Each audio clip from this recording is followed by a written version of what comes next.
ETF का धीमा जहर। दोस्तों, ये बिल्कुल वैसा है जैसे कोई आपको कहे, देखो जहाज डूबा तो सही, लेकिन धीरे धीरे डूबा तो नुकसान कम हुआ। सोचो जरा, जहाज डूबा है, नुकसान हुआ ही है, बस फर्क इतना है कि आपको उसकी दर्द की आदत डाल दी गई। यही है ईटीएफ का सबसे खतरनाक पहलू। ये आपको नुकसान के साथ आराम दे देता है, और जब नुकसान आराम के साथ आए तो इंसान सतर्क नहीं होता। वो सोचता है सब ठीक है, बस थोड़ा धीमा है। लेकिन याद रखो, धीमा जहर भी आखिरकार जहर ही होता है। दोस्तों, आज हम बात करने वाले हैं ईटीएफ के बारे में, जो आजकल निवेश की दुनिया में एक बड़ा नाम बन चुका है। लेकिन क्या आप जानते हैं कि ये ईटीएफ क्या है, क्यों लोग इसमें इतना अंधा भरोसा करते हैं, और सबसे महत्वपूर्ण, इसमें छिपे हुए खतरे क्या हैं? मैं आपको स्टेप बाय स्टेप सब समझाऊंगा ताकि आप अपने पैसे को सही तरीके से मैनेज कर सकें। चलिए पहले ईटीएफ की बेसिक्स से शुरू करते हैं। ईटीएफ क्या है और क्यों लोग अंधा भरोसा करते हैं? अब पहले साफ कर दूं, ईटीएफ बुरा नहीं है। ईटीएफ एक शानदार इन्वेस्टमेंट टूल है, सही जगह, सही समय, सही समझ के साथ। लेकिन पब्लिक का ईटीएफ के साथ रिलेशन, ये उस रिलेशनशिप जैसा है जिसमें आपको लगता है पार्टनर आपको कभी धोखा नहीं देगा क्योंकि उसका नेचर अच्छा है। लेकिन मार्केट में नेचर नहीं, नंबर्स मायने रखते हैं। दोस्तों, ईटीएफ का फुल फॉर्म है एक्सचेंज ट्रेडेड फंड। ये एक तरह का फंड है जो स्टॉक एक्सचेंज पर ट्रेड होता है, जैसे कोई शेयर। इसमें कई कंपनियों के शेयर, बॉन्ड्स या अन्य एसेट्स का कलेक्शन होता है जो किसी इंडेक्स को फॉलो करता है, जैसे निफ्टी 50 या सेंसेक्स। इसका मतलब है कि जब आप ईटीएफ खरीदते हैं तो आप एक बार में कई कंपनियों में निवेश कर रहे होते हैं, बिना हर एक को अलग अलग चुनने की जरूरत के। क्यों लोग इसमें अंधा भरोसा करते हैं? सबसे बड़ा कारण है इसकी सादगी। लोग सोचते हैं कि ईटीएफ में निवेश करना आसान है, बस खरीदो और भूल जाओ। कोई एक्टिव मैनेजमेंट नहीं, कोई डेली ट्रेडिंग नहीं। प्लस ये कम खर्चे वाला होता है क्योंकि म्यूचुअल फंड्स की तुलना में इसका एक्सपेंस रेशियो बहुत कम होता है। मीडिया और फाइनेंशियल एडवाइजर्स भी इसे प्रमोट करते हैं कि ये पैसिव इन्वेस्टिंग का बेस्ट तरीका है।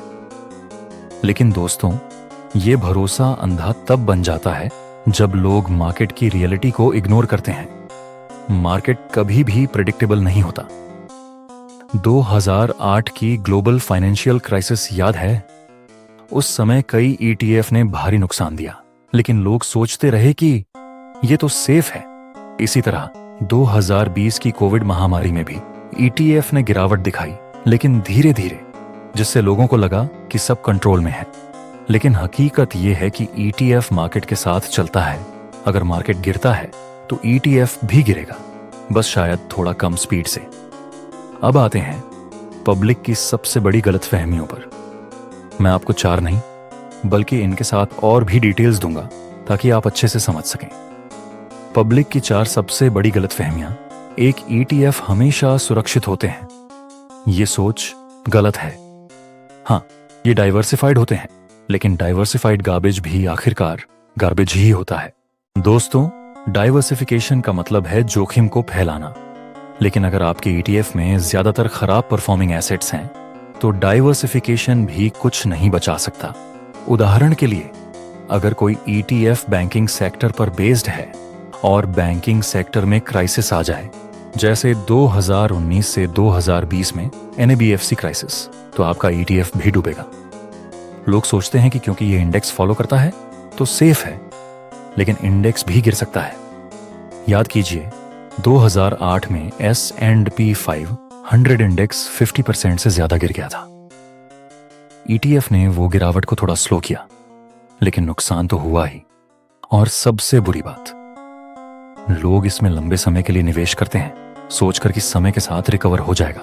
लेकिन क्या गारंटी है? मार्केट में कुछ भी गारंटीड नहीं। प्लस कुछ ईटीएफ में लीवरेज यूज होता है जो रिस्क को और बढ़ा देता है। अगर आप लीवरेज ईटीएफ में हैं तो छोटी गिरावट भी बड़ी बन सकती है। इसलिए सुरक्षित होने की गलतफहमी से बाहर निकलें, रिसर्च करें, समझें कि अंदर क्या है। 2, पिछले रिटर्न ही भविष्य का सच है, अगर किसी ETF ने पिछले 5 साल में 15% दिया है तो लोग मान लेते हैं कि अगले 5 साल भी 15% ही देगा। ये ऐसा है जैसे गर्मियों में AC अच्छा चल रहा था तो सर्दियों में भी उसी से हीटिंग मिलेगी। ये सबसे कॉमन मिस्टेक है दोस्तों। पास्ट परफॉर्मेंस फ्यूचर रिजल्ट्स की गारंटी नहीं देता। मार्केट साइकिलिकल होता है, बूम के बाद बस्ट आता है। उदाहरण लीजिए, 2010 से 2015 में कई इमर्जिंग मार्केट ETF ने 20% से ज्यादा रिटर्न दिए, लेकिन 2015 से 2020 में वो नेगेटिव रिटर्न में चले गए क्योंकि ग्लोबल इकोनॉमी स्लो हुई। लोग देखते हैं कि निफ्टी ETF ने पिछले 10 साल में एवरेज 12% दिया तो सोचते हैं कि हमेशा ऐसा ही रहेगा। लेकिन क्या आप जानते हैं कि 2000 से 2010 में कई इंडेक्स ने फ्लैट रिटर्न दीजिए, या 1970 के दशक में स्टैगफ्लेशन के समय रिटर्न नेगेटिव थे। इसलिए पास्ट डेटा को देखें, लेकिन फ्यूचर प्रोजेक्ट करने के लिए economic indicators, interest rates, inflation जैसी चीजों को भी स्टडी करें। अगर आप सिर्फ पास्ट पर भरोसा करेंगे तो ये वैसा ही है जैसे लॉटरी जीतने वाले को देखकर सोचना कि मैं भी जीत जाऊंगा। रियलिटी चेक, मार्केट में 70% से ज्यादा इन्वेस्टर्स लॉन्ग टर्म में इंडेक्स को बीट नहीं कर पाते, लेकिन ETF में रहकर भी अगर टाइमिंग गलत है तो नुकसान हो सकता है। 3, नाम से धोखा। बहुत ETF के नाम में निफ्टी, बैंक, ग्रोथ जैसे शब्द होते हैं और लोग सोचते हैं ये वही है जो मैं सोच रहा हूं, लेकिन अंदर होल्डिंग्स अलग हो सकती हैं। नाम सिर्फ एक लेबल है दोस्तों, अंदर क्या है वो देखना जरूरी है। उदाहरण के लिए, कोई ETF निफ्टी नेक्स्ट 50 कहलाता है, लेकिन इसमें मिड कैप कंपनियां हैं जो वॉलेटाइल हो सकती हैं। या स्मार्ट बीटा FT, जो नाम से स्मार्ट लगता है लेकिन उसकी स्ट्रेटजी वैल्यू मोमेंटम पर बेस्ड होती है, जो हर मार्केट में काम नहीं करती। मैंने देखा है लोग ग्रीन एनर्जी ETF खरीदते हैं सोचकर कि ये एनवायरनमेंट फ्रेंडली है, लेकिन अंदर ऑनियल कंपनियां भी हो सकती हैं। या टेक FT में नाम से लगता है सिर्फ टेक, लेकिन होल्डिंग्स में फाइनेंशियल टेक या अन्य सेक्टर्स मिल सकते हैं। 2025 में अब EV और AI से जुड़े ETF आ रहे हैं, लेकिन उनके नाम से मत जाएं। प्रोस्पेक्टस पढ़ें, होल्डिंग्स लिस्ट चेक करें। SABI की वेबसाइट पर सब डिटेल्स उपलब्ध हैं। अगर आप नाम पर भरोसा करेंगे तो ये वैसा ही है जैसे किसी किताब के कवर से जज करना कि स्टोरी अच्छी है। रियलिटी में कई ETF नाम बदलकर रीब्रांड होते हैं, लेकिन अंदर वही पुरानी प्रॉब्लम्स। इसलिए हमेशा डीप डाइव करें। 4, खर्चा कम मतलब फायदा ज्यादा। लो एक्सपेंस रेशियो अच्छा है, लेकिन अगर अंडरलाइंग एसेट्स खराब हैं तो सस्ता झिझर भी जारी है। एक्सपेंस रेशियो कम होना अच्छा है क्योंकि ये आपके रिटर्न से कटता है। ETF में आमतौर पर 0.1% से 9.5% तक होता है, जबकि एक्टिव फंड्स में 1 से 2%। लेकिन अगर अंडरलाइंग एसेट्स जैसे स्टॉक्स या बॉन्ड्स परफॉर्म नहीं कर रहे तो कम खर्चा भी क्या फायदा। उदाहरण लीजिए, कोई बॉन्ड ETF जो लो एक्सपेंस है, लेकिन अगर इंटरेस्ट रेट्स बढ़ते हैं तो बॉन्ड प्राइसेस गिरेंगी और आपका ETF नेगेटिव रिटर्न देगा। या कमोडिटी ETF में गोल्ड, जहां एक्सपेंस कम है लेकिन गोल्ड प्राइस अगर फ्लैट रहता है तो इन्फ्लेशन से भी कम रिटर्न मिलेगा। मैंने देखा है लोग सिर्फ लो कॉस्ट देखकर ETF चुनते हैं, लेकिन ट्रैकिंग एरर को इग्नोर करते हैं। मतलब ETF इंडेक्स को कितनी अच्छी तरह फॉलो करता है। अगर ट्रैकिंग एरर हाई है तो कम एक्सपेंस का फायदा भी चला जाता है। प्लस कुछ ETF में हिडन कॉस्ट्स जैसे ट्रेडिंग फीस, स्प्रेड होते हैं। इसलिए सिर्फ सस्ता देखकर मत खुश हो, total cost of ownership calculate करें। यह वैसा ही है जैसे सस्ता फोन खरीदना जो 6 महीने में खराब हो जाए, बनिस्बत थोड़ा महंगा लेकिन लॉन्ग लास्टिंग। अब एक रियल लाइक एग्जाम्पल देखते हैं कि कैसे ETF का धीमा जहर काम करता है। मान के लो 2021 में आपने एक XUJD ETF खरीदा क्योंकि नाम में टेक था।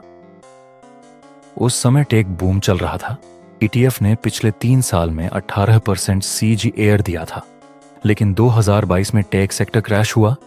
ईटीएफ ने गिरावट को स्लो कर दिया। नेगेटिव 35% की जगह शायद 39% गिरा और आपको लगा अरे ठीक है, बच गया। लेकिन असल में अगर आपने सही समय पर एग्जिट किया होता या सेक्टर रोटेशन किया होता तो आज आपका पोर्टफोलियो डबल हो सकता था। चलिए इस एग्जाम्पल को और डिटेल में समझते हैं। 2021 में टेक बूम था। कंपनियां जैसे Amazon, Google, Meta rocket rock speed से बढ़ रही थी। XYZ टेक ETF ने उस समय होल्डिंग्स में इन सबको शामिल किया और रिटर्न शानदार थे। आपने 1 लाख रुपए लगाए और साल के अंत तक वो 1,18,000 हो गए। खुशी हुई, सोचा लॉन्ग टर्म रखेंगे।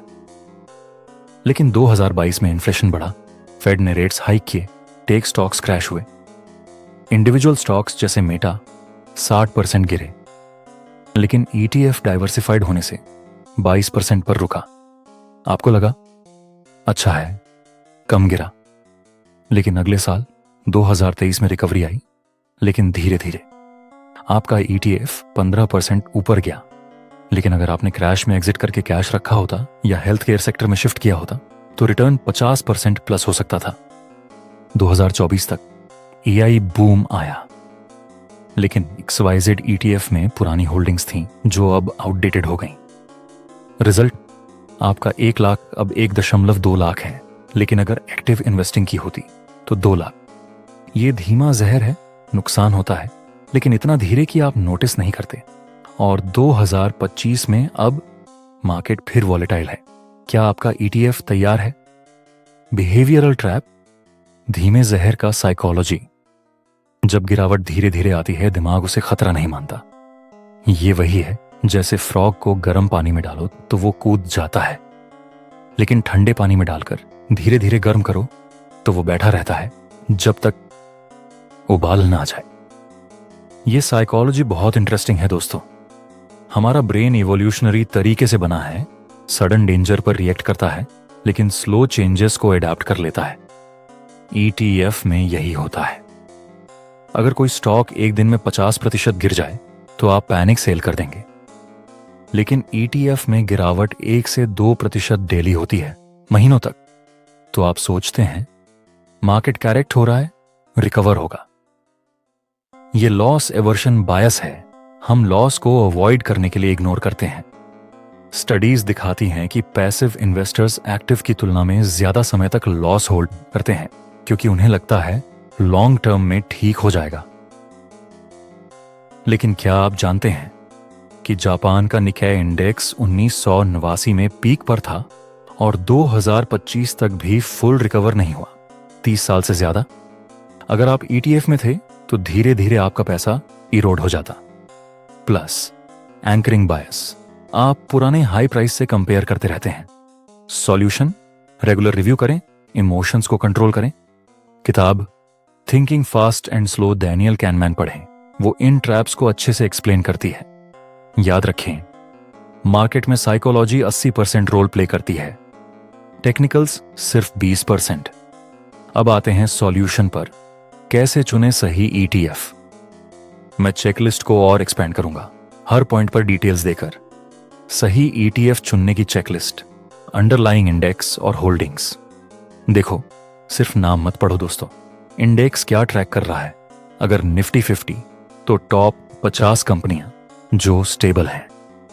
लेकिन अगर थीमेटिक FT जैसे कंज्यूमशन, तो होल्डिंग्स में FMCG, रिटेल हो सकती हैं जो इकोनॉमी स्लोडाउन में गिरेंगी। होल्डिंग्स लिस्ट चेक करें, टॉप 10 होल्डिंग्स क्या हैं। अगर एक कंपनी 20% प्लस है तो रिस्क हाई।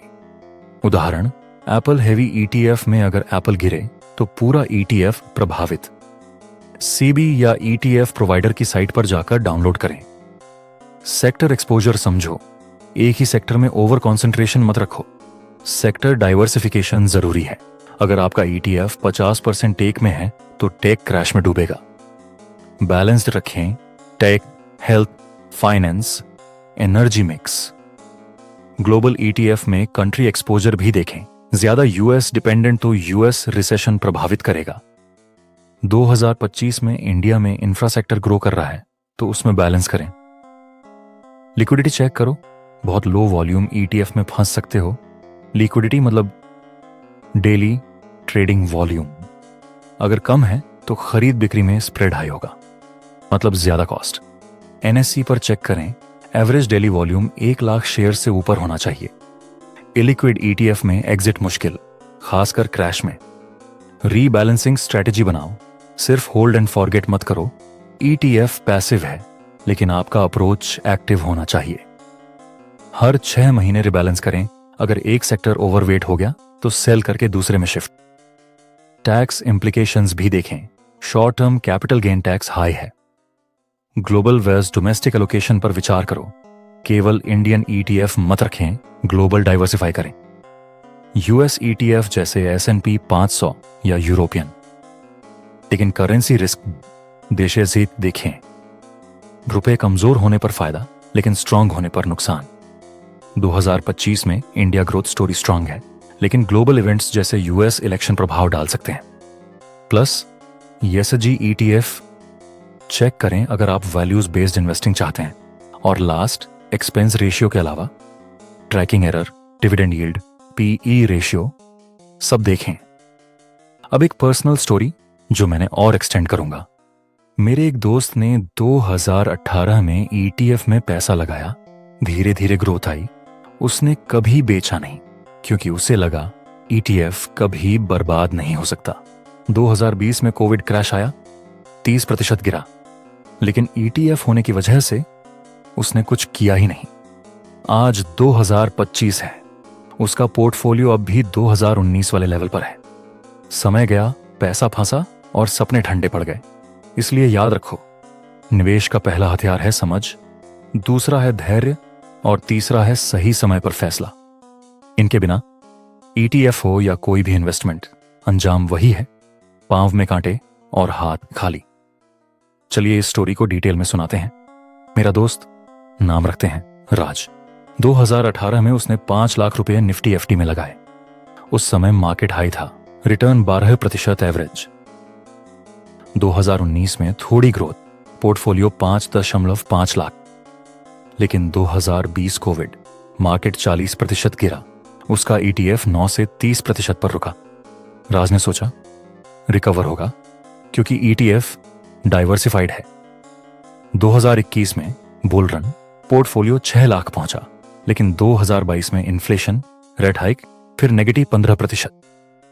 राज ने होल्ड किया। 2023 से 2024 में स्लो रिकवरी, लेकिन इन्फ्लेशन ने रियल रिटर्न 0 कर दिया। आज 2025, पोर्टफोलियो 5,02,000, 7 साल में सिर्फ 4% CAGR, जबकि एफडी ने 6% दिया होता। राज के सपने, घर खरीदना, बच्चों की एजुकेशन, सब डिले हो गए। अगर वो रिबैलेंस करता, 2020 में कुछ कैश निकालता या सेक्टर रोटेट करता तो आज 8 से 10 लाख होता। सबक, पैसिव मत बनो, एक्टिव मॉनिटरिंग करो। तो दोस्तों याद रखो, निवेश में आराम से ज्यादा जरूरी है सच समझना। ईटीएफ हो या कोई भी इन्वेस्टमेंट, ज्ञान, धैर्य और सही वक्त, यही असली हथियार है। अगर ये बातें आपको समझ आईं तो अब आपकी बारी है। इस वीडियो को लाइक करो, ऐसे ही सच सुनने के लिए सब्सक्राइब करो, बिहारी ट्रेडर को और अपने दोस्तों के साथ शेयर करो, ताकि अगली बार वो जहाज धीरे धीरे डूबते ना देखें, बल्कि समय रहते किनारे पहुंच जाएं।